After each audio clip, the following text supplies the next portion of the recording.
Alright guys, good day.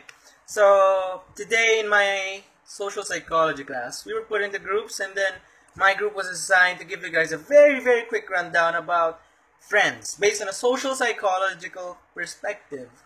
And we thought that what better way to do this than to interview a few of you and then ask what you know about friends, conformity, is it about your relationships, is it about just taking and giving or taking and giving and taking and giving? And then after you get a few of your answers, let's analyze it and see if it relates to a certain theory in social psychology.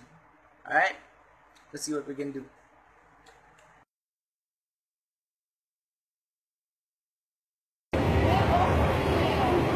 Kunwari sa mga homer, tutulungan kayo.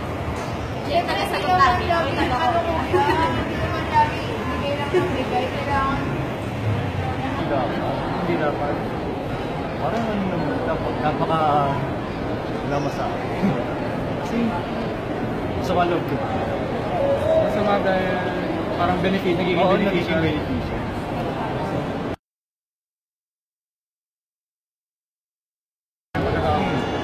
With time talaga ako. How long would that be? At least mga 1 month. 1 month naman. may pagkaka pa rin. May pagkaka ba din? Pag nagkaroon ko ng bagong kaibigan, ano mas gusto sa inyo? Pareho kayo lang? Pareho siya. Pareho. Mas komportable ka? Oo, pareho. Magkakaroon ka ng bagong kaibigan. Would it be okay na dapat kapareho mo o okay ba? Hindi na. Talaga nagigit mo po, pero talaga kahit siya.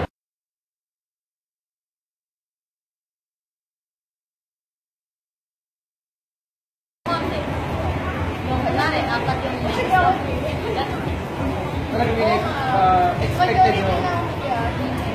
kasi parang you against the world ang game lang. Talaga naman. Yes!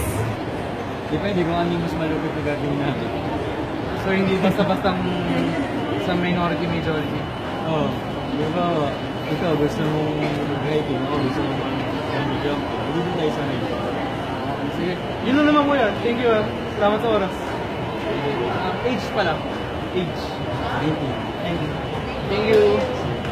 Ako na lang. Kung sila, majority naman sa kanila, yun yung gusto.